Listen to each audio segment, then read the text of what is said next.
Hello बच्चों, आप सब कैसे हैं? आशा करता हूँ सही होंगे। और आज जो है earth magnetism and magnetic material का लेक्चर नंबर 3। इस लेक्चर में आज हम लोग समझेंगे classification of substance according to their magnetic behaviour. अर्थात हम कहें पदार्थों का उनके चुंबकीय व्यवहार के आधार पर वर्गीकरण। अर्थात समझेंगे चुंबक के यानी चुंबकीय गुणों के आधार पर पदार्थ कितने प्रकार के होते हैं, इनकी हम लोग चर्चा करने वाले हैं। तो आज का लेक्चर आपके लिए बहुत ही इम्पोर्टेंट होने वाला है। तो आप कॉपी पेन लेकर के बैठेंगे, अपने नोट्स को तैयार करते रहिएगा। तो चलिए आज का लेक्चर करते हैं स्टार्ट। और मैं आपसे लेक्चर को स्टार्ट करने से पहले एक छोटी सी रिक्वेस्ट करना चाहता हूं। यदि आपने अभी तक हमारे चैनल यूनिक ज्ञान एकेडमी को सब्सक्राइब नहीं किया तो सब्सक्राइब करके बेल आइकन पे अवश्य क्लिक कर लें, जिससे आने वाली आपको प्रत्येक नई वीडियो की नोटिफिकेशन सबसे पहले मिले। तो चलिए स्टार्ट करते हैं आज का लेक्चर। तो हम लोग समझने वाले हैं classification of substance according of their magnetic behaviour, यानी क्लासिफिकेशन ऑफ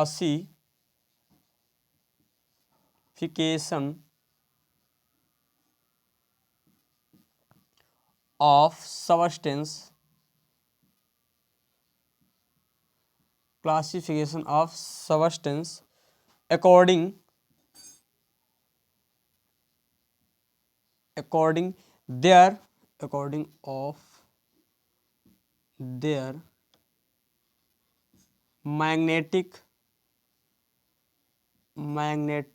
their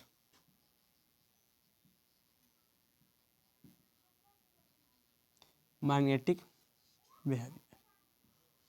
ठीक है, यानी classification of substance according their magnetic behaviour. अर्थात हम कहें पदार्थों का वर्गीकरण उनके चुंबकीय गुणों के आधार पर। पदार्थों का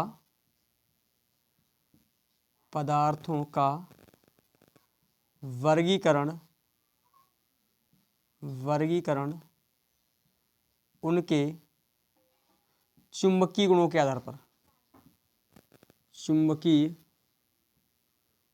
के आधार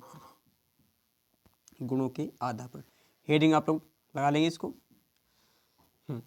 तो देखिए, तो पहले तो हम लोग ये समझेंगे कि पदार्थ जो होते हैं, जो सब्सटेंस होते हैं, उनमें चुंबकीय गुण आखिर उत्पन्न क्यों होता है, क्या कारण है चुंबकीय गुण। क्योंकि जब हमें ये चीज़ पता होगी कि चुंबकीय गुण प्रदर्शित क्यों करते हैं, तब बड़ी आसानी से हम लोग उनका क्लासिफिकेशन कर लेंगे। और ये आपकी केमिस्ट्री के लिए बहुत इंपॉर्टेंट लेक्चर होगा, क्योंकि केमिस्ट्री में भी जो है कई बार आ जाता है चुंबकीय है या अणुचुंबकीय है। कभी कोई अणु दे देता है तो उसमें हमको ज्ञात करना पड़ता है कौन सा अणुचुंबकीय है, कौन सा प्रतिचुंबकीय है। तो यहाँ से चीज़ें क्लियर हो जाएंगी। तो देखिए, सबसे पहले आपको बताएं चुंबकत्व का कारण लिख लेंगे हेडिंग में। पदार्थ में, इसी में छोटी सी हेडिंग, पदार्थ में चुंबकत्व का कारण कौन कौन से कारण हो सकते हैं। तो देखिए, पहला कारण जो है पदार्थ में चुंबकत्व का, हम लोग जानते हैं जैसे कोई मॉलिक्यूल ले लिया, कोई एटम में जो है न्यूक्लियस में यानी नाभिक में न्यूट्रॉन और प्रोटॉन रहते हैं।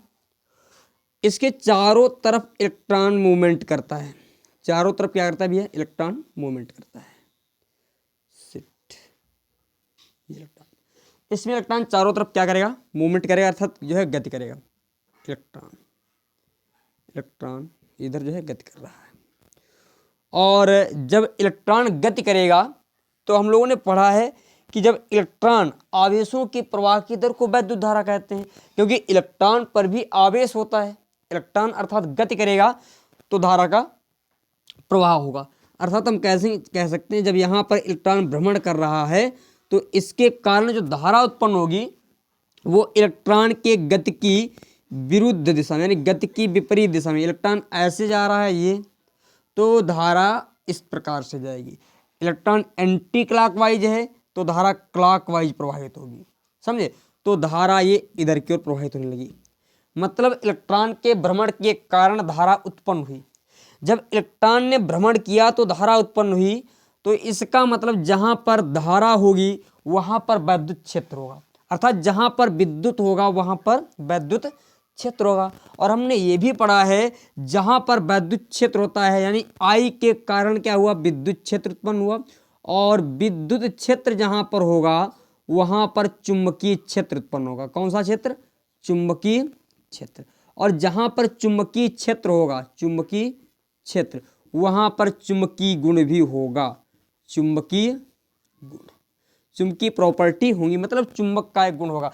अब समझो कैसे होगा चुंबक का गुण।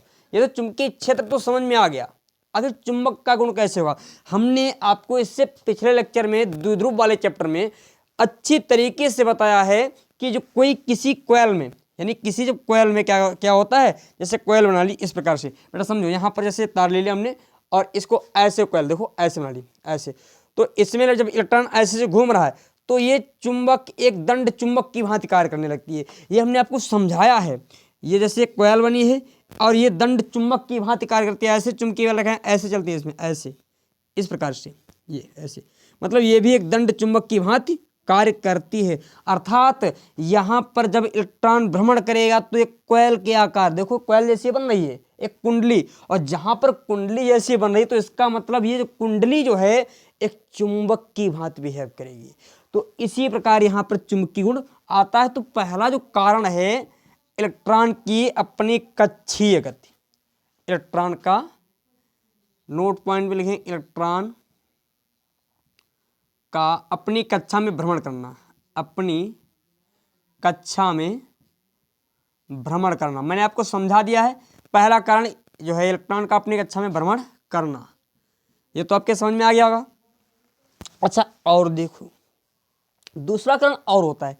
अच्छा जब इलेक्ट्रॉन यहाँ पर जैसे चलेगा ऐसे, तो इस प्रकार देखो बेटा ऐसे ऐसे, तो ये अपने अपने स्थान पर भी देखो ऐसे से घूमेगा, और जब ये घूम रहा है राउंड कर रहा है यूं बहुत तेजी से अपने स्थान पर ही, तो उसके कारण भी चुंबकीय क्षेत्र होगा। यानी हम ये कह सकते हैं इलेक्ट्रॉन के अपनी धुरी पर घूमना या इलेक्ट्रॉन का चक्रण, इलेक्ट्रॉन ये परिक्रमण है बेटा, ये परिक्रमण गति है, ठीक है बेटा, ये परिक्रमण गति है। और एक घूर्णन गति हो जाएगी। परिक्रमण गति मतलब ये चारों तरफ घूमेगा, ये परिक्रमण कर रहा है, चक्कर लगा रहा है। और घूर्णन गति का मतलब ये अपने अक्ष पर देखो ऐसे घूमेगा, ऐसे ऐसे ऐसे ऐसे। तो एक घूर्णन गति, और इस घूर्णन गति के कारण भी चुंबकीय क्षेत्र होगा, घूर्णन गति। और कौन से कारण होते हैं? अच्छा यहां पर देखो बेटा नाभिक, नाभिक है तो नाभिक के कारण भी बेटा यहाँ पर भाई इधर समझिए न्यूट्रॉन है, प्रोटॉन है, यहाँ पर इलेक्ट्रॉन है, इनके मध्य थोड़ा अट्रैक्शन होगा, और अट्रैक्शन के कारण ही भाई जैसे न्यूट्रॉन और प्रोटॉन, प्रोटॉन क्या है इलेक्ट्रॉन को खींचेगा, तो इस नाभिक के निरंतर भाई नाभिक के चारों ओर जब कोई इलेक्ट्रॉन निरंतर गति करेगा तो उसके कारण भी विद्युत चुंबकीय गुण उत्पन्न होता है। परंतु ये दो कारण जो है बहुत इंपॉर्टेंट है, इन्हीं के कारण आपको बताएं नाभिक के द्वारा जो उत्पन्न होता है वो चुंबकीय थोड़ा बहुत बहुत कम होता है, बहुत कम उत्पन्न होता है। ये दो जो टर्म है, एक इलेक्ट्रॉन का अपनी कक्षा में भ्रमण करना और अपने कक्षा में भ्रमण करने के साथ साथ अपनी धुरी पर घूर्णन करना, ये दो मेन कारण है पृथ्वी के पदार्थ के चुंबकत्व के। तो ये चीज समझ में आ गई होगी। इसको नोट करना चाहो तो नोट कर लीजिए, नोट्स बनाते रहिए बेटा। चलो अब आपको बताते हैं और चीजें। अब इसी के आधार पर पदार्थ आपके दो प्रकार के या तीन प्रकार के होते हैं, समझिए। अच्छा और देखो सबसे पहला पदार्थ आएगा आपका प्रतिचुंबकीय। चलो प्रतिचुंबकीय पदार्थ क्या होता है आपको पहले हम इस सिद्धांत के अनुसार बताएंगे और फिर परिभाषा आपको बता देंगे, नोट कर लेना आप। जो आपको देखो बेटा समझ में आ जाए तो कोई दिक्कत वाली बात नहीं, बस समझाने का मेरा उद्देश्य है यहाँ पर, और मैं समझाने के लिए ही कोशिश कर रहा हूँ, और आपके समझ में आ जाए तो बहुत अच्छी बात है। चलो मैं इसको भी हटा देता हूँ, इंग्लिश में पढ़े रहने दो, हेडिंग जो हमारी पढ़ी है, ठीक है बेटा। तो सबसे पहला जो यानी इसको हम कहते हैं प्रतिचुंबकीय पदार्थ अर्थात डायामैग्नेटिक सबस्टेंस, प्रतिचुंबकीय पदार्थ, प्रतिचुंबकीय पदार्थ, डायामैग्नेटिक सबस्टेंस, ठीक है। प्रतिचुंबकीय पदार्थ, पहले तो प्रतिचुंबकीय पदार्थ होते कौन से इसे समझिए। जैसे हम लोग जानते हैं ये नाभिक है, ये छोटा सा, इसमें ये न्यूट्रॉन प्रोटॉन रहते हैं और इसके चारों ओर इलेक्ट्रॉन घूम रहे हैं, चारों ओर इलेक्ट्रॉन। तो किसी भी एक कक्षक में इलेक्ट्रॉन रियल में रहते कितने, 2 इलेक्ट्रॉन रहते हैं। एक क्लॉकवाइज घूमता है और एक एंटी क्लॉकवाइज। पता चला हमने ये वाला इलेक्ट्रॉन जो है ऐसे घूम रहा है, इस प्रकार ऐसे भ्रमण कर रहा है। और इसी कक्षा में एक दूसरा इलेक्ट्रॉन जो है आ गया, वो एंटी क्लॉकवाइज, ये ऐसे, वो इसके विपरीत, ये इधर आ रहा है और ये उधर जाएगा, ये ऐसे, थोड़ा डिफरेंस होता है, ठीक है। ये ऐसे भ्रमण कर रहा है, ठीक है। इसमें इलेक्ट्रॉन जो है भ्रमण कर रहा है। तो देखिए ये वाला इलेक्ट्रॉन क्या करेगा भाई, ऐसे घूमेगा यूं ऐसे, तो धारा उत्पन्न करेगा अपने विपरीत दिशा में। मतलब ये ऐसे घूम रहा है तो इसके कारण भी धारा उत्पन्न होगी, जिसकी दिशा होगी ये ऊपर की। मतलब ये इलेक्ट्रॉन ऐसे घूम रहा है तो धारा इसके विपरीत दिशा में, ये धारा इसके विपरीत दिशा में I1। पहले इलेक्ट्रॉन E1 के कारण जो धारा उत्पन्न हुई वो I1 वो ऊपर की ओर होगी, ठीक है। अब देखो दूसरा जो इलेक्ट्रॉन है वो ऐसे जा रहा है यहाँ पर ऐसे, तो ये E2 इलेक्ट्रॉन है, मान लिया क्या है E2। अब ये इलेक्ट्रॉन उधर जा रहा है, इसके कारण भी धारा जो उत्पन्न होगी वो इसके विपरीत दिशा में, ये होगी ऐसे ऐसे। भाई इलेक्ट्रॉन उधर जा रहा है तो धारा इधर होगी विपरीत दिशा में, तो I2 मान लिया। परंतु समझिए हमने पढ़ा है I बराबर Q/T फार्मूला होता है बेटा, Q/T। और यहाँ पर इलेक्ट्रॉनों का जो परिक्रमण काल होता है एक ही कक्षा में जब भ्रमण कर रहे होते हैं तो सेम होता है। तो यहाँ पर T तो हमारा सेम हो गया। अब Q की बात तो हम कह सकते हैं T कांस्टेंट हो, T क्या हो, दोनों के लिए बराबर हो, T बेटा क्या हो, कांस्टेंट मान लिया, तो I बराबर क्या आ जाएगा Q। मतलब धारा जो है आवेश पर निर्भर कर रही है। समझो यहाँ पर भी इलेक्ट्रॉन है, यहाँ पर भी इलेक्ट्रॉन है, दोनों पर आवेश यही होगा 1.6 इंटू 10⁻⁻19, 1.6 इंटू 10⁻⁻19। एक धारा ऊपर जा रही है, मान लेते हैं इस धारा का मान मान लिया हमने 1 एम्पियर है, और एक देखो ये धारा जो ऊपर जा रही है और इलेक्ट्रॉन इधर जा रहा है ऐसे, उधर ऐसे जा रहा है ना ऐसे, तो ये धारा इस वाले के विपरीत हो गई। और इस वाले देखो ये इलेक्ट्रॉन ऐसे जा रहा है बेटा, और इसमें धारा इसके विपरीत उत्पन्न हो जाएगी। धारा क्या होगी, इस इलेक्ट्रॉन के विपरीत। देखो अब ये ऐसे, इसमें भी देखो धारा विपरीत, भाई देखो ऐसे जाएगी यूं, और ये वाली देखो ऐसे ऐसे टकराएंगे आपस में ऐसे। मतलब इसके कारण भी 1 एम्पियर, एक को माइनस में लेंगे एक को प्लस में। भाई ये वाली मान लेते हैं प्लस में, I1 को प्लस में ले लिया 1 एम्पियर। क्यों, आवेश का मान दोनों पर समान है तो दोनों के द्वारा उत्पन्न धारा भी समान होगी, तो I2 का भी मान हमने 1 ले लिया। ये दोनों कट जाएंगे तो 0 आ जाएगा, और मतलब धारा का प्रवाह अब यहाँ पर देखा जाए नेट धारा क्या हो गई है, 0 हो गई है। जब नेट धारा हमारी 0 हो गई है तो इसका मतलब विद्युत क्षेत्र नहीं उत्पन्न होगा, नेट वैद्युत क्षेत्र भी क्या होगा, 0 होगा। उत्पन्न नहीं, उत्पन्न तो होगा परंतु 0 हो जाएगा। क्यों, क्योंकि एक दूसरे के विपरीत दिशा में उत्पन्न होगा। इसी प्रकार जब नेट वैद्युत क्षेत्र भी 0 तो जो है नेट चुंबकीय क्षेत्र भी 0, और जब नेट चुंबकीय क्षेत्र भी 0 हो गया तो ये पदार्थ चुंबक की प्रकृति को प्रदर्शित नहीं करेगा। अर्थात एक चीज समझ में आई, जिस पदार्थ के बाह्यतम कोश में यदि 2 इलेक्ट्रॉन मिल गए, ये वाला एक यानी 2 इलेक्ट्रॉन ऐसे, तो वो समझ लीजिए कैसा पदार्थ हो जाएगा, वो प्रतिचुंबकीय हो जाएगा। मतलब वो चुंबक जब चुंबकीय क्षेत्र में ले जाएंगे तो चुंबक के विपरीत दिशा में बहुत जल्दी से भागेगा। बात समझ में आई। तो प्रतिचुंबकीय पदार्थ की परिभाषा आपके समझ में आएगी, ऐसे पदार्थ जिनके बाह्यतम कोश में, दोनों डेफिनेशन लिख लेना, ऐसे पदार्थ जिनके बाह्यतम कोश में युग्मित इलेक्ट्रॉन उपस्थित होते हैं प्रतिचुंबकीय पदार्थ कहते हैं। ठीक है बेटा, नोट कर लीजिए। ऐसे पदार्थ, ऐसे पदार्थ जिनके बाह्यतम कोश में, बाह्यतम कोश में युग्मित इलेक्ट्रॉन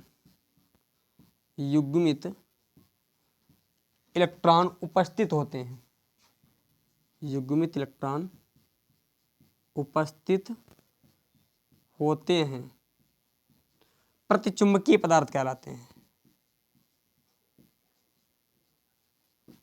प्रतिचुंबकीय पदार्थ कहलाते हैं,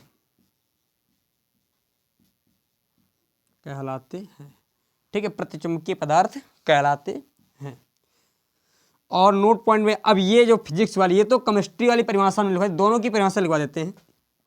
ऐसे पदार्थ, ये फिजिक्स वाली परिभाषा जो आपकी किताब में जनरल लिखी रहती है उसको, ऐसे पदार्थ जिनको चुंबकीय क्षेत्र में, ऐसे पदार्थ जिनको चुंबकीय क्षेत्र में, चुंबकीय क्षेत्र में ले जाने पर वो चुंबक के विपरीत दिशा में प्रतिकर्षित होते हैं, यानी चुंबक से दूर भागते हैं, समझ गए, यानी चुंबक के विपरीत दिशा में ले जाने पर वो प्रतिकर्षित होते हैं, ये लिखें, ले जाने पर वो चुंबक से प्रतिकर्षित होते हैं,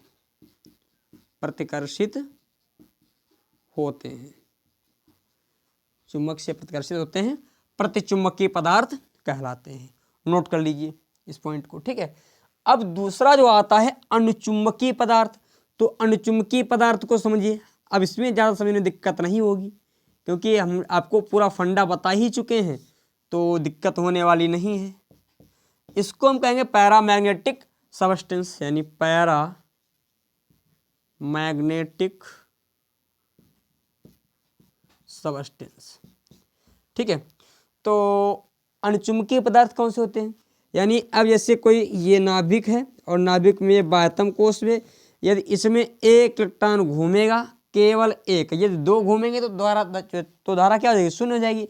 एक इलेक्ट्रॉन घूमेगा तो ऐसे घूम रहा है तो धारा इसके विपरीत दिशा में ऐसे बहेगी, भाई इलेक्ट्रॉन ऐसे ऊपर की ओर जा रहा है तो धारा ऐसे जाएगी, इसके विपरीत दिशा में ऐसे जाएगी, ठीक है। भाई इलेक्ट्रॉन ऊपर की ओर, ये धारा यहाँ पर आ जा रही है तो इसके विपरीत दिशा में धारा होगी, और जब धारा ऐसे से घूमेगी तो ये चुंबक की भांति व्यवहार करेगा। अर्थात हम ये कह सकते हैं वे पदार्थ जिनके बाह्यतम कोश में अयुग्मित इलेक्ट्रॉन उपस्थित होता है, अयुग्मित मतलब बिना, मतलब ये कहीं सिंगल इलेक्ट्रॉन, ठीक है। तो लिख लेंगे ऐसे पदार्थ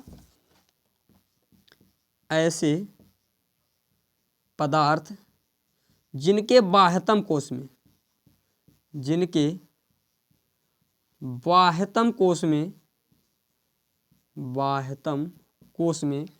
अयुग्मित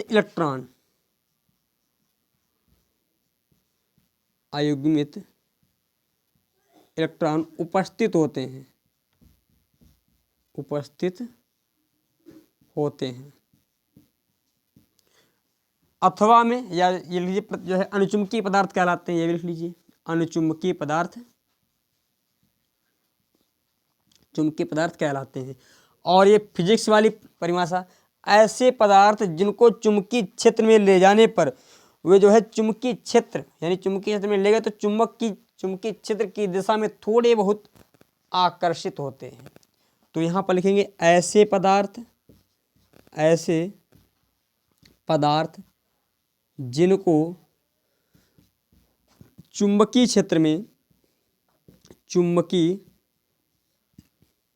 क्षेत्र में ले जाने पर वे चुंबकीय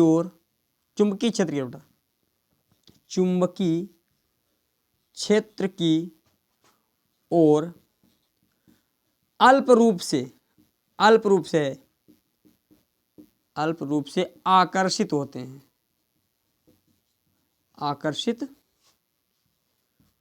हैं, अल्प रूप से आकर्षित होते हैं, क्या कहलाते हैं, अनुचुंबकीय पदार्थ कहलाते हैं।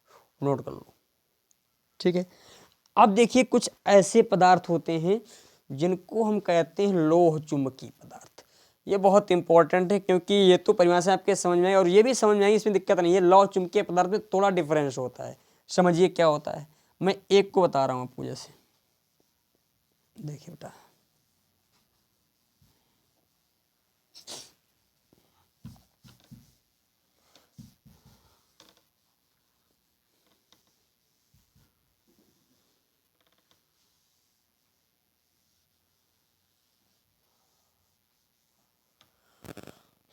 जैसे आप ले लीजिए निकिल ले लीजिए, कोबाल्ट ले लीजिए। बात को समझिए, निकिल को ले लिया तो देखिए निकिल के वायतम कोश में होता क्या है, फीको नी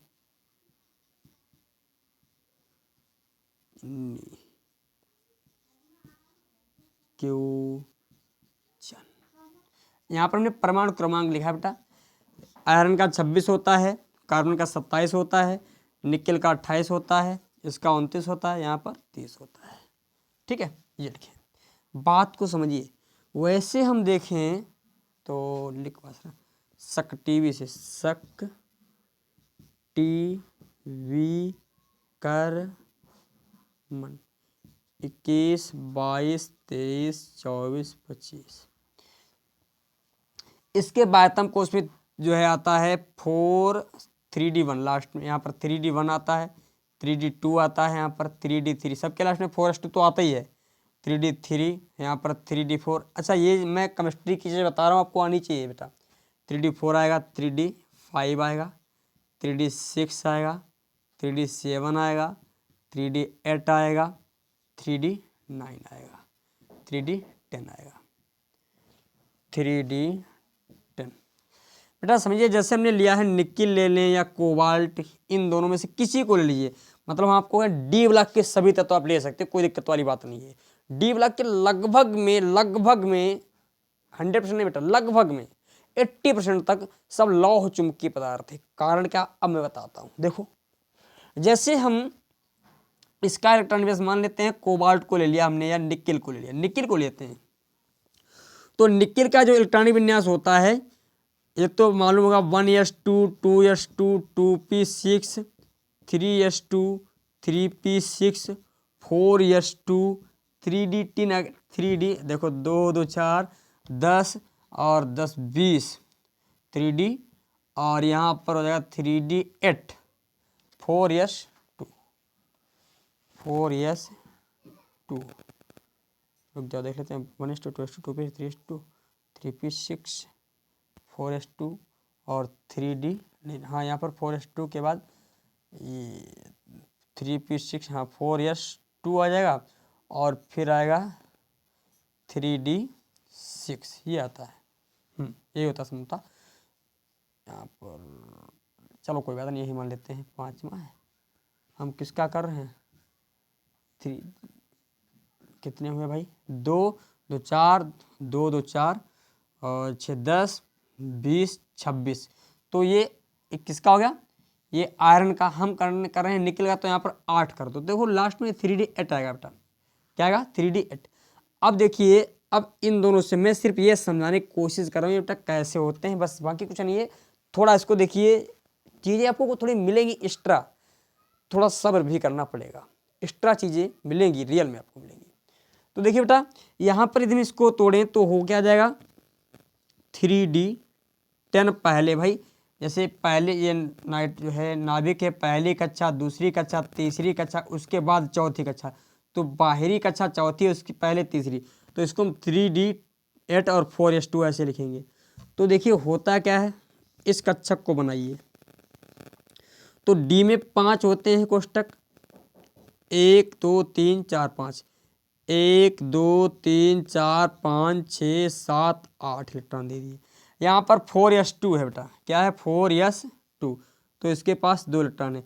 अब होता क्या है, इसके ये सब इलेक्ट्रॉन, बात को समझिए, यहाँ पर 1 2 3, या तो ये वाला 1 इलेक्ट्रॉन, देखो इसका 1 इलेक्ट्रॉन ले लेता है, इसका ये वाला 1 इलेक्ट्रॉन इसने ले लिया, यहाँ पर इसने नहीं लिया, मान लिया सपोज के लिए। एक कारण और बताते हैं आपको, देखो ये यहाँ पर शर्त क्या होती, कोई भी कक्षक शर्त होती है, ये डी हो चाहे पी हो, कोई भी कक्षक हो, या तो पूर्ण भरा हो या तो आधा भरा हो, तब स्थायी होता है, या तो पूरा भरा हो या तो आधा।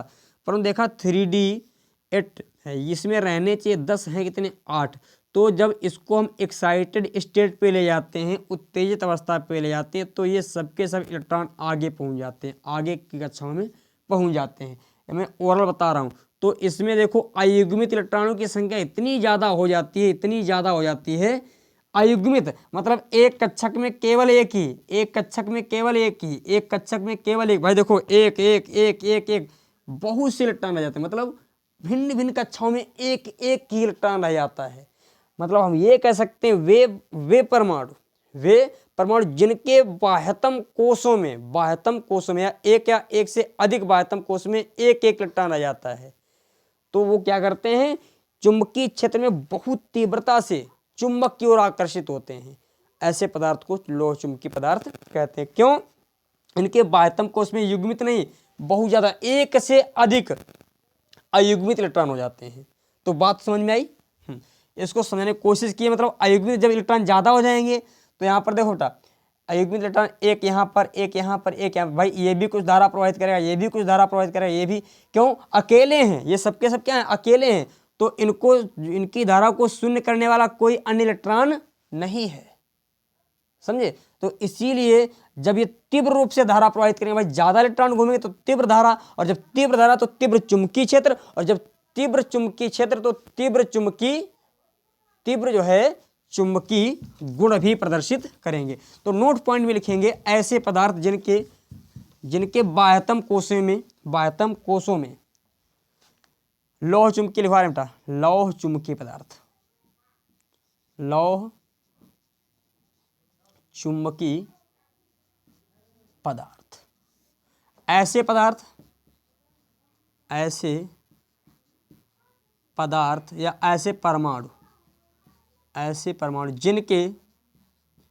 जिनके बाह्यतम कोषों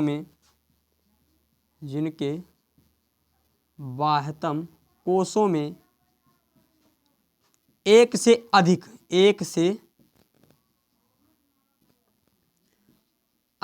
अयुग्मित इलेक्ट्रॉन उपस्थित होते हैं। एक से अधिक अयुग्मित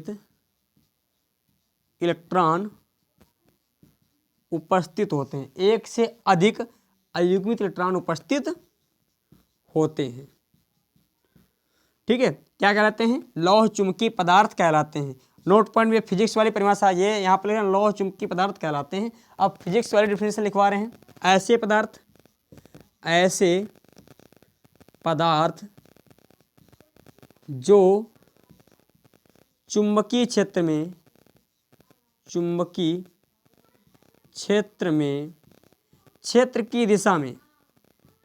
की दिशा में बड़ी तीव्रता से आकर्षित होते हैं। क्या कहते हैं? लौह चुंबकीय पदार्थ। इनको हम कहेंगे फेरोमैग्नेटिक मटेरियल्स या फेरोमैग्नेटिक सबस्टेंस। ठीक बेटा, नोट करो इसको जल्दी से। तो ये तो चुंबकीय और जो है प्रतिचुंबकीय और अणुचुंबकीय पदार्थ हुए। अब इनसे एक चीजें और आती है निकल करके, वो समझनी है हम लोगों को, तो मैं इसको रफ कर रहा हूँ। अब चुंबकीय प्रेरण बहुत इंपॉर्टेंट टॉपिक है। इससे बहुत सी परिभाषाएं बेटा यहीं से निकलेंगी, देखो बेटा, समझिए, लक्ष्य ऐसा बनाओ, लक्ष्य रियल में ऐसा बनाओ ताकि लगे कहीं दिक्कत ना हो। हैं सर, क्या दिक्कत है इसमें? हाँ, लाइफ में दिक्कत ना हो, ऐसा लक्ष्य आपका टारगेट होना चाहिए। अभी से जब आप टारगेट करोगे, जो पाने की चेष्टा रखोगे, तभी आप पा सकते हो, समझे? तो अभी से अलर्ट हो जाइए, सब कुछ छोड़ दो बेटा। देखिए, हम पढ़ने वाले हैं चुंबकीय प्रेरण, मतलब कहें मैग्नेटिक इंडक्शन। चुंबकीय प्रेरण डालेंगे हेडिंग, चुंबकीय प्रेरण, इसको कहेंगे मैग्नेटिक इंडक्शन। लाइट थोड़ा इश्यू हुआ है। मैग्नेटिक इंडक्शन क्या होता है? मैग्नेटिक इंडक्शन अर्थात चुंबकीय प्रेरण। बात को समझिए, कुछ ऐसे किसी अणु को ले लेते हैं। अब हम अभी तक परमाणु की बात कर रहे थे, परमाणुओं से पदार्थ को जो है समझ रहे थे। अब हम बात कर रहे हैं एक पदार्थ की, एक अणु की। मान लेते हैं एक बहुत बड़ा पदार्थ ले लिया, ठीक है, इतना बड़ा मेटल है। अब इस मेटल में है क्या? पॉजिटिव आयन है, नेगेटिव आयन है। मतलब है क्या? पॉजिटिव आयन कहीं पर होंगे, कहीं पर जो है नाभिक होगा, इलेक्ट्रॉन होंगे, नाभिक होगा, इलेक्ट्रॉन नाभिक, इलेक्ट्रॉन नाभिक ऐसे, ठीक है। तो इलेक्ट्रॉन नाभिक मतलब एक positive negative, positive negative, negative positive. तो देखा जाए एक चुंबकीय द्विध्रुव आघूर्ण है भाई, चुंबकीय द्विध्रुव बन गया और ये लगातार भाई बेटा लगातार गति कर रहे हैं, मूवमेंट कर रहे हैं, और मूवमेंट करेंगे तो वहां पर एक आघूर्ण उत्पन्न होगा, उसको हम कहते हैं चुंबकीय द्विध्रुव आघूर्ण। क्या कहते हैं, बात को समझिए, positive negative, positive negative, negative positive. यहाँ पर चुंबकीय द्विध्रुव आघूर्ण इधर हो गया, यहाँ पर चुंबकीय द्विध्रुव आघूर्ण इधर हो गया। इसी पर मान लेते हैं ये पॉजिटिव हो गया, ये निगेटिव हो गया इधर, तो ये चुंबकीय द्विध्रुव आघूर्ण ऐसे भी तो हो सकता है, एक ऐसे भी तो हो सकता है बेटा, ऐसे, एक ऐसे हो सकता है, समझे। मतलब चुंबकीय द्विध्रुव आघूर्ण इधर भी है, हर दिशा, हर संभव दिशा में हो सकता है बेटा। देखो इधर है ऐसे भाई, पॉजिटिव निगेटिव। बात को समझिए, मैं यहाँ पर दिखा रहा हूँ बना करके, कोशिश करना। जैसे मान लिया ये धनायन है, ये ऋणायन है, ये धनायन है और ये ऋणायन है, ये ऋणायन मान लिया, ये धनायन मान लिया, फिर ये मान लेते हैं ये फिर से धनायन मान लिया, ऋणायन मान लिया, धनायन मान लिया, ऋणायन मान लिया, ऐसे, ठीक है। तो देखिए होगा क्या, धनायन ऋणायन मतलब एक चुंबकीय द्विध्रुव आघूर्ण बन गया, चुंबकीय द्विध्रुव आघूर्ण बन गया, चुंबकीय द्विध्रुव आघूर्ण बन गया, चुंबकीय द्विध्रुव आघूर्ण बन गया, बन रहे हैं सब। तो हमेशा जो दिशा होती है निगेटिव से पॉजिटिव की ओर, तो ये एक ये हो गया, एक ये निगेटिव से पॉजिटिव। अब इसमें निगेटिव से पॉजिटिव की, तो एक ये दिशा हो गई। इसी प्रकार इसमें एक ये देखो दिशा, दिशा बता रहे हैं भाई ऐसे, और फिर देखो इसमें फिर से ये दिशा क्या ऐसे हो गई, मतलब निगेटिव से पॉजिटिव की ओर। इधर देखो ऐसे, तो होगा क्या इसमें, हम कह दें कि इसमें बहुत से द्विध्रुव, देखो एक ये द्विध्रुव बन गया, एक ये, बहुत से द्विध्रुव बन जाएंगे।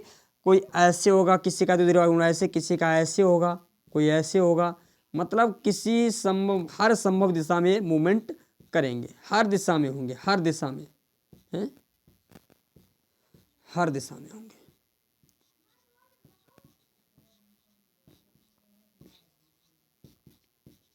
ऐसे।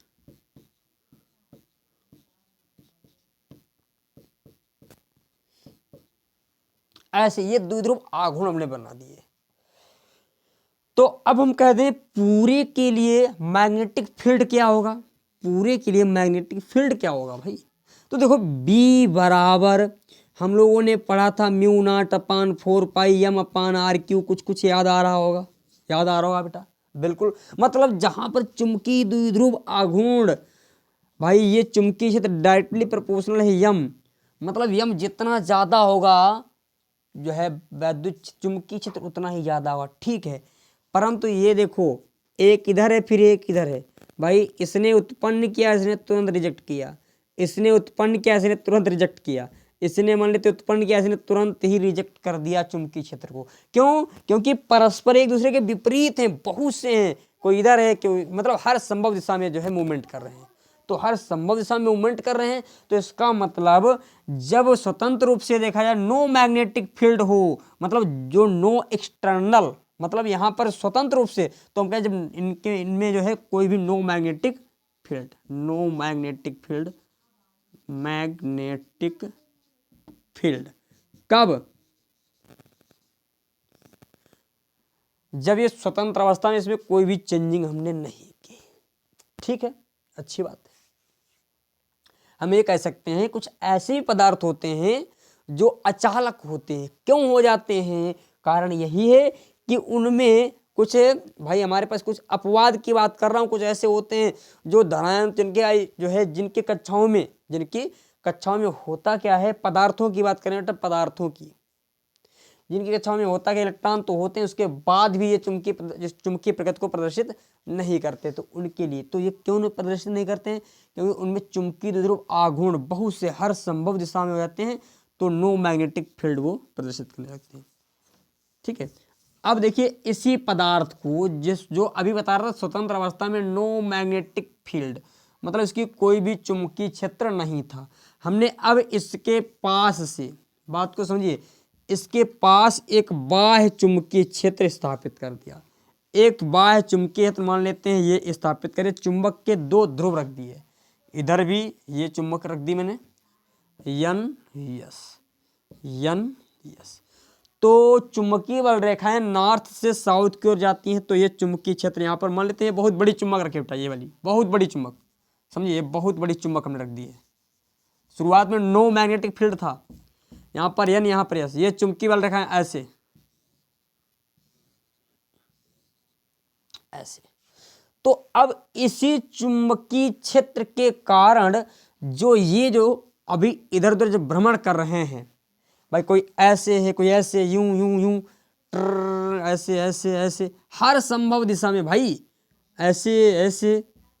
तो अब इनके लिए एक दिशा, मतलब बाहर से इन पर क्या हुआ, एक फोर्स लगने लगा। जब बाहर से इन पे एक फोर्स लगा, एक बल लगा, एक चुंबकीय क्षेत्र लगा, तो धीरे धीरे अब ये चेंज हो गए। चेंज होकर कैसे हो जाएंगे, अब ये इन्होंने एक निश्चित दिशा ले ली बाह्य चुंबकीय क्षेत्र के साथ, ऐसे ऐसे, इस प्रकार से भाई। जैसे जो बाह्य चुंबकीय क्षेत्र था उसी की दिशा में ये चुंबकीय द्विध्रुव आघूर्ण भी हो गए।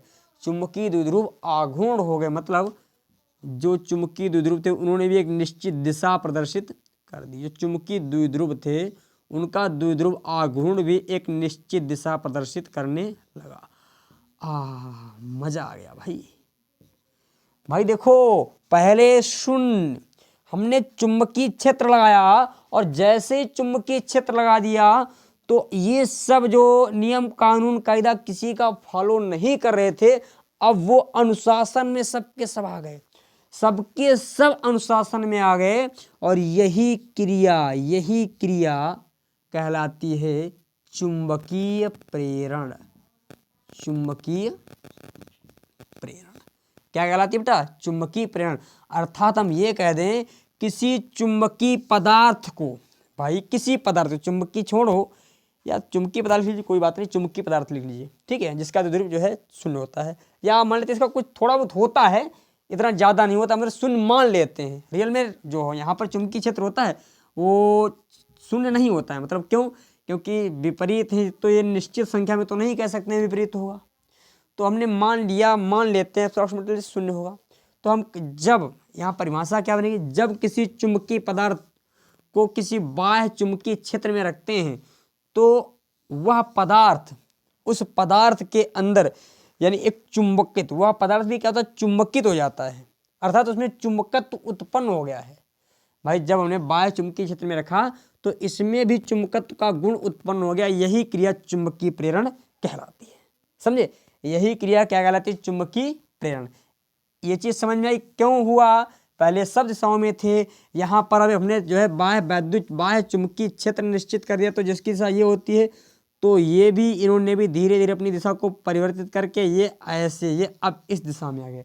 जब ये एक निश्चित दिशा में आ गए, अर्थात अब इनके कारण भी चुंबकीय क्षेत्र उत्पन्न हो जाएगा। क्यों, सबकी दिशा सेम हो गई है। सबकी दिशा क्या हो गई, सेम। एग्जैक्टली सेम नहीं होती है, ये नहीं एग्जैक्टली सेम हो जाए, थोड़ा बहुत रहता है डिफरेंस है, कुछ ऐसे रहते हैं, कुछ ऐसे, मतलब लगभग में ऐसे थोड़े बहुत रहते हैं, ऐसे ऐसे रहते हैं। हमने यहाँ पर बता दिए हैं कि जो है पूर्ण रूप से चले गए हैं, ये एग्जैक्टली सेम नहीं होता बेटा, सबके सब ऐसे नहीं हो जाते, नहीं, थोड़ा बहुत डिफरेंस रहता है, थोड़ा बहुत रहता है, परंतु पहले से काफी हद तक सुधार हो गया है। मतलब कहें तो लगभग में 80% जो डोमेन्स हैं, डोमेन्स मतलब द्विध्रुव हैं, वो क्या हुए, एक निश्चित दिशा में आ गए। जब एक निश्चित दिशा में आ जाते हैं तो यहाँ पर चुंबकीय क्षेत्र उत्पन्न हो जाता है। चलो अच्छी बात है, समझ गया। तो यहाँ पर लिखे चुंबकीय प्रेरण में, बहुत अच्छा टॉपिक है, समझते रहिए। चुंबकीय प्रेरण में लिखिएगा, जब किसी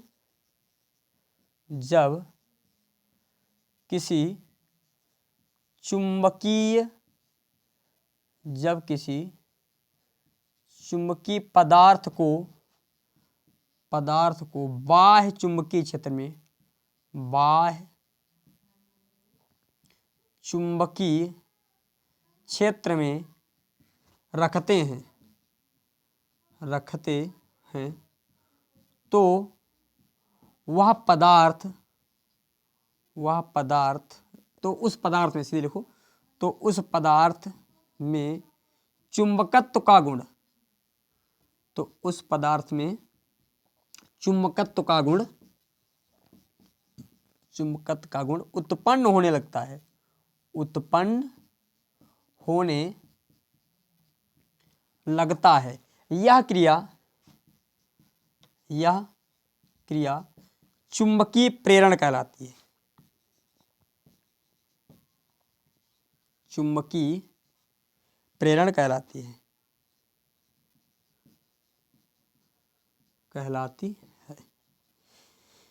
अच्छा, परमाणु के थ्रू समझिए। देखो जैसे ये परमाणु है बेटा, ये भी परमाणु है, इस पे तुमने एक चुंबक रख दी, तो पहले क्या था, कोई इलेक्ट्रॉन इधर उधर जो है गति कर रहे थे ऐसे विपरीत दिशा में, ऐसे ऐसे, ठीक है, ऐसे कोई ऐसे आ रहे थे, कोई ऐसे आ रहे थे, ऐसे कुछ ऐसे, मतलब सॉरी मैंने गलत कर दिया, ऐसे कुछ ऐसे आ रहे थे, कुछ ऐसे जो है ऐसे इसके विपरीत, यहाँ पर भी कुछ ऐसे आ रहे थे, कुछ इसके विपरीत। तो ये जब चुंबकीय क्षेत्र यन है, यहाँ पर ऐसे, तो ये ऐसे, ये क्या करता है, कहता है भाई सबके सब इसी प्रकार ऐसे गति रोटेट भाई, समझे, ये सबकी एक समान गति कर देता है भाई। यहाँ से यन से एस की ओर चुंबकीय बल रेखाएं होंगी, यन से एस की ओर, तो जो चुंबकीय बल रेखाएं मतलब इलेक्ट्रॉनों पर ये बल लगेगा कि ऐसे घूम के जाओ, समझे, ऐसे ऐसे। तो जो भी इलेक्ट्रॉन होते हैं वो इसी प्रकार घूमने लगते हैं, जैसे एक निश्चित दिशा में सब घूमते हैं, तो चुंबकीय यानी चुंबकीय क्षेत्र का अर्थात चुंबकत्व का मान बढ़ जाता है। तो यही क्रिया चुंबकीय प्रेरण कहलाती है। ठीक है बेटा, इसको नोट कर लीजिए। अच्छा, ये तो आप लोग जानते हैं चुंबकीय प्रेरण जो है इसको प्रदर्शित कैसे करते हैं बेटा। चुंबकीय प्रेरण को हम लोग बी से नोट करते हैं, नोट पॉइंट में लिख लेंगे, इसे बी से प्रदर्शित करते हैं, इसे बी से प्रदर्शित करते हैं। और यही जो भी चुंबकीय बल रेखाएं गुजरी थी, जैसे चुंबक रखे थे हम लोग, ये चुंबक थी, जैसे ये चुंबक थी बेटा, यहाँ पर दो मेटल रखे थे, मेटल मतलब परमाणु, तो चुंबकीय बल रेखाएं ऐसे गुजर रही थी, कुछ इसमें से गुजर जाएंगी, ऐसे गुजरेंगी, बोलो, कुछ इस पदार्थ से भी गुजरेंगी, काल्पनिक होती है बेटा, ये बल रेखाएं हर जगह से गुजर सकती हैं, बहुत अच्छी बात है। तो यहाँ से जो गुजर रही इन्हीं चुंबकीय बल रेखाओं को इस मेटल के लिए, इस मेटल में भाई जो चुंबकीय प्रेरण उत्पन्न कर रही हैं, तो इस मेटल के लिए यही जो बल रेखाएं प्रेरण रेखाएं कहलाती हैं। क्या कहलाती हैं? प्रेरण रेखाएं। बात समझ में आई? यानी इन्हीं रेखाओं को हम क्या कहते हैं? प्रेरण रेखाएं भी कहते हैं। नोट पर में ये भी लिखना, चुंबकीय बल रेखाओं यानी चुंबकीय प्रेरण कराने वाली चुंबकीय बल रेखाएं, चुंबकीय प्रेरण में भाग लेने वाली चुंबकीय बल रेखाओं को ही चुंबकीय प्रेरण रेखा कहते हैं, चुंबकीय प्रेरण रेखाएं कहते हैं। ठीक है, नोट पॉइंट में लिख लेना, चुंबकीय प्रेरण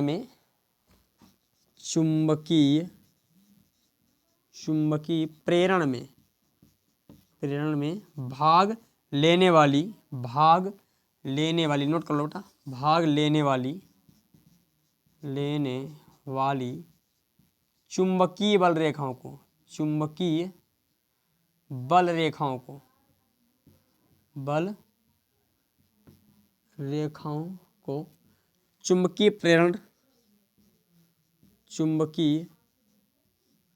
प्रेरण रेखाएं भी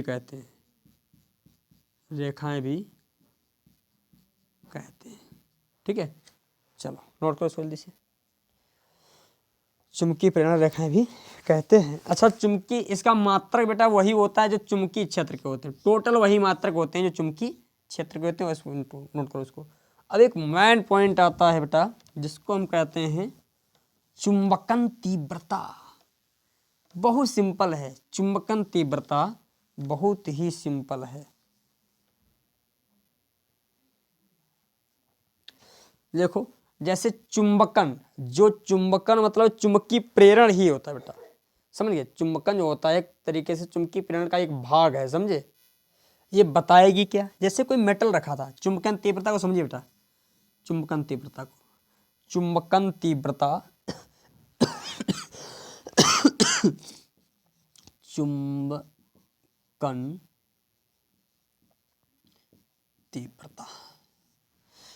जैसे हमने क्या किया था, जब बाह्य चुंबकीय क्षेत्र स्थापित किया तो चुंबकीय प्रेरण हुआ, चुंबकीय प्रेरण, उसी को चुंबकन भी कहते हैं बेटा, ध्यान रखना, उसी को चुंबकन भी कहते हैं। चुंबकीय प्रेरण को ही चुंबकन भी कहा जाता है, ध्यान रखना। तो अब इसमें जैसे बाह्य वैद्युत चुंबकीय क्षेत्र, सर मैं कभी कभी वैद्युत क्षेत्र बोल देता हूँ तो उसके लिए सॉरी हाथ जोड़ करके मैं, क्योंकि यहाँ वैद्युत क्षेत्र जब बोलूँ, सॉरी चुंबकीय क्षेत्र, जहाँ पर वैद्युत क्षेत्र होगा तो यहाँ समझना, जहाँ पर पॉजिटिव और इलेक्ट्रॉन प्रोटॉन की बात होगी तो वहाँ पर तो वैद्युत क्षेत्र होगा, और लगभग में जहाँ पर चुंबक की बात होगी वहाँ पर चुंबकीय क्षेत्र होगा। तो मैं बोल देता हूँ कभी कभी जो है मुँह से निकल जाता है, कोशिश करता हूँ फिलहाल सुधारने की। तो देखो यहाँ पर हुआ क्या था, ये पदार्थ चुंबकित हो गया था, चुंबकित हो गया था। तो हमने कहा एकांक आयतन में, हमने इस पदार्थ के एकांक 1 सेंटीमीटर उसका ले लिया, 1 सेंटीमीटर उसका ले लेते हैं, 1 मीटर उसका ले लिया। तो 1 मीटर स्क्वायर में कितने द्विध्रुव आघूर्ण चुंबकित हुए हैं भाई? ऐसे मतलब चुंबकित का मतलब समझे, पहले ऐसे टर ऐसे थे यूं यूं यूं हर दिशा से, अब जैसे चुंबकीय क्षेत्र तो यूं ऐसे हो गए, अब ये चुंबकित हो गए भाई। पहले ऐसे थे, कोई ऐसे था, कोई ऐसे था, कोई ऐसे था, कोई ऐसे था, हर संभव दिशा में थे। जब हमने चुंबकीय क्षेत्र लगा दिया तो ऐसे मतलब ये चुंबकित हो गए। तो हमने कहा एकांक आयतन में, तो हमने मान लिया इस पूरे का आयतन v है, तो v आयतन में मान लिया यम होंगे, कितने होंगे बेटा? यम।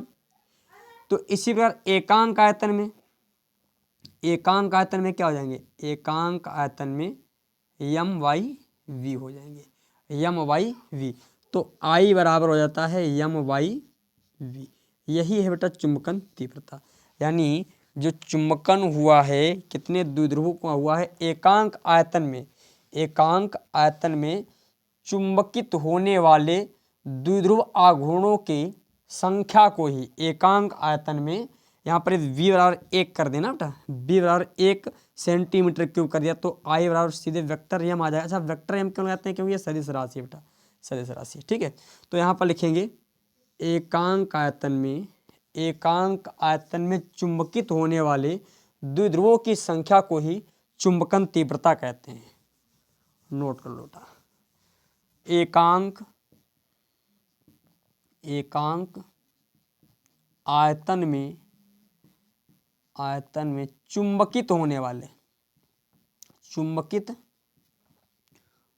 होने वाले द्विध्रुवों, द्विध्रुव आघूर्णों की, द्विध्रुव, द्विध्रुव आघूर्णों की, आघूर्णों की संख्या को, संख्या को, द्विध्रुव आघूर्णों की संख्या को, या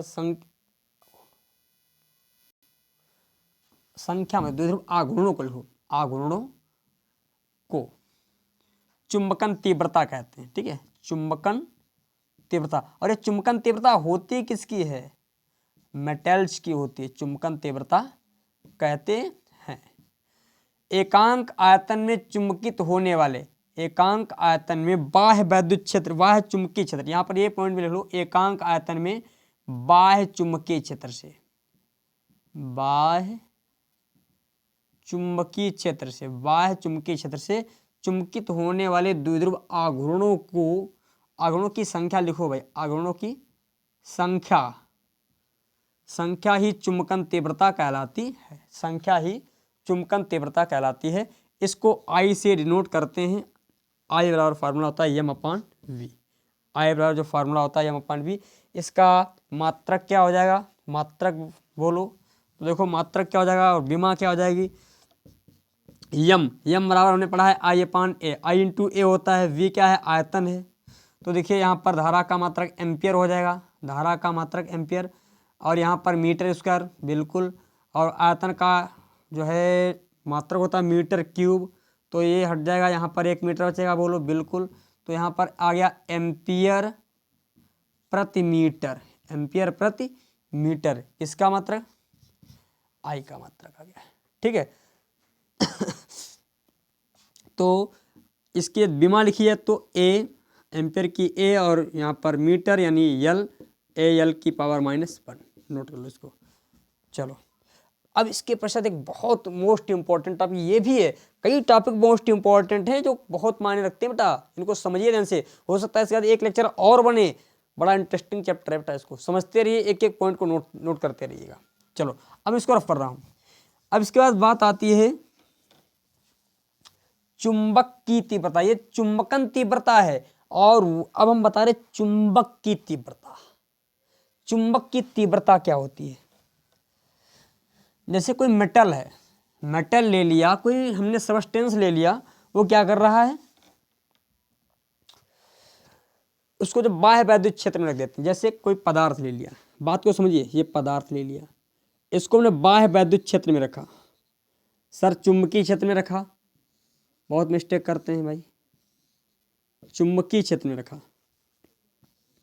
जब बाह्य चुंबकीय क्षेत्र में रखा तो इसमें चुंबकन हुआ। क्या हुआ? चुंबकन। अब जो चुंबकन हुआ है तो चुंबकन को ही हम कैसे डिनोट करते हैं बेटा? आई से। चुंबकन को हम कैसे डिनोट करते हैं? आई से। और जो बाह्य चुंबकीय क्षेत्र है, जो बाह्य चुंबकीय क्षेत्र है, इसकी तीव्रता को हम बाह्य चुंबकीय क्षेत्र वाला जो बाह्य वाला है, इसकी तीव्रता को हम एच से डिनोट करते हैं। कैसे? एच से। और जो इस पदार्थ का, बेटा समझिएगा, इस पदार्थ का जो नेट चुंबकीय क्षेत्र होगा, जो सबस्टेंस रखा है, जो पदार्थ रखा है, इस पदार्थ का जो नेट चुंबकीय क्षेत्र होगा, यहाँ पर डाल लीजिए चुंबकीय क्षेत्र, चुंबकीय तीव्रता, चुंबकीय तीव्रता, चुंबकीय तीव्रता।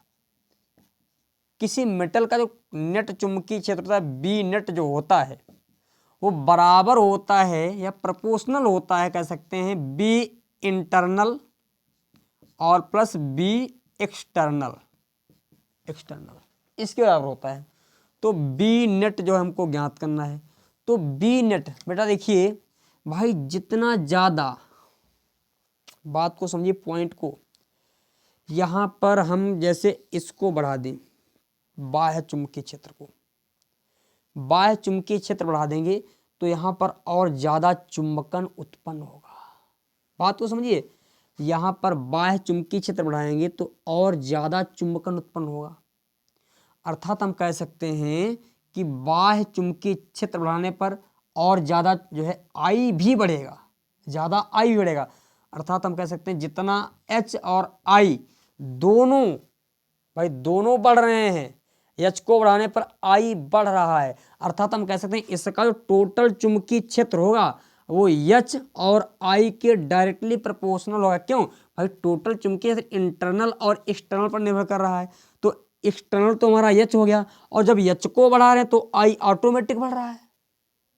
सर जी समझो, यहाँ पर क्या किया हमने, चुंबकीय क्षेत्र की तीव्रता को बढ़ाया तो ये टेढ़े मेढ़े ऐसे जा रहे थे, और जब तीव्र चुंबकीय क्षेत्र कर दिया तो तुरंत ही जो सब टेढ़े मेढ़े तुरंत सीधे हो जाएंगे, बहुत जल्दी इस तीव्रता के साथ सीधे होंगे। जब तीव्रता के साथ सीधे हुए तो हमने कहा इसका मतलब चुंबकीय क्षेत्र की तीव्रता बढ़ गई। बढ़ी क्यों? जब एच का मान बढ़ा, और जब एच का मान बढ़ा तो आई का मान बढ़ा। आई क्या है? इंटरनल है, आई जो है इंटरनल है, और एच क्या है? एक्सटर्नल है। अर्थात हम कह सकते हैं जो इसके लिए जो बी चुंबकीय क्षेत्र है वो प्रोपोर्शनल होगा, प्रोपोर्शनल है भाई। एच बढ़ रहा है तो आई बढ़ रहा है, अर्थात इसका जो चुंबकीय क्षेत्र जो बी नेट होगा वो आई और एच दोनों के बढ़ने पर बढ़ेगा। भाई ये बढ़ेगा तो ये भी बढ़ेगा, और जब ये दोनों बढ़ रहे हैं तो चुंबकीय क्षेत्र भी ऑटोमेटिक बढ़ेगा। एच बढ़ा, आई बढ़ा। भाई एच को समझो, एच है क्या? ज्यादा चुंबकीय क्षेत्र दोगे तो ज्यादा चुंबकन होगा। मैंने अभी चुंबकन बताया, ज्यादा चुंबकीय क्षेत्र तो ऐसे थे तुरंत ऐसे सीधे हो गए, ऐसे थे ऐसे तुरंत सीधे हो गए, मतलब ज्यादा चुंबकीय क्षेत्र। तो ज्यादा चुंबकीय क्षेत्र के ज्यादा चुंबकन होगा, ज्यादा चुंबकन जब होगा तो ज्यादा यहाँ पर नेट मैग्नेटिक फील्ड भी होगा। तो हमने कहा बी प्रोपोर्शनल है किसके?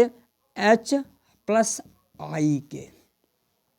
यहां से फॉर्मूला निकल रहा है, देखो बेटा, बी प्रोपोर्शनल का निशान, मैग्नेटिक फील्ड की बात कहीं पर की जाती है तो एक कांस्टेंट ध्यान रखना, वो मैग्नेटिक कांस्टेंट होता है जिसको हम कहते हैं निर्वात की चुंबकशीलता, म्यू नॉट। क्या होता है? Mu naught. यहाँ पर आई, सॉरी, एच प्लस आई, एच प्लस आई, और ये हम निकाल रहे हैं ये दोनों वेक्टर क्वांटिटी, क्योंकि ये चुंबकीय क्षेत्र है बेटा, ये बाह्य चुंबकीय क्षेत्र है, ये आंतरिक, ये जो है चुंबकन है, अर्थात चुंबकीय प्रेरण है। यदि हम यहाँ से कार्य करें, म्यू नॉट को इधर भेज दें तो देखिए बी म्यू नॉट यूक्ल यहाँ पर बचा एच वेक्टर प्लस आई वेक्टर, तो यहाँ से एच यू कल क्या आ जाएगा, बी म्यू नॉट, और ये आई माइनस में तो माइनस का आई वेक्टर। यही फार्मूला हमारी बुक्स में लिखा रहता है, समझे, ये इस प्रकार आया है। इसको पहले नोट करो, फिर आपको परिभाषा आता है उसको नोट कर लीजिए जल्दी से। चलो लिखिएगा, परिभाषा इसके साथ लिखी नहीं होती है, तो इसको ध्यान रख लीजिए, परिभाषा नहीं होती इसकी शायद।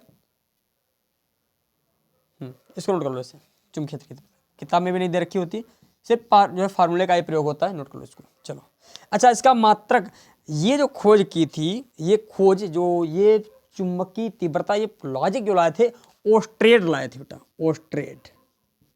तो इसीलिए एक मात्रक और होता है चुंबकीय क्षेत्र का, ओस्ट्रेड, जो कि सीजीएस पद्धति में है बेटा, सीजीएस पद्धति में है, ठीक है। ओस्ट्रेड एक मात्रक होता है चुंबकीय क्षेत्र की तीव्रता का, अर्थात चुंबकीय क्षेत्र का, जिसको हम कहते हैं ओस्ट्रेड। चलो अब मैं इसको रफ कर रहा हूं और बातों को समझिए।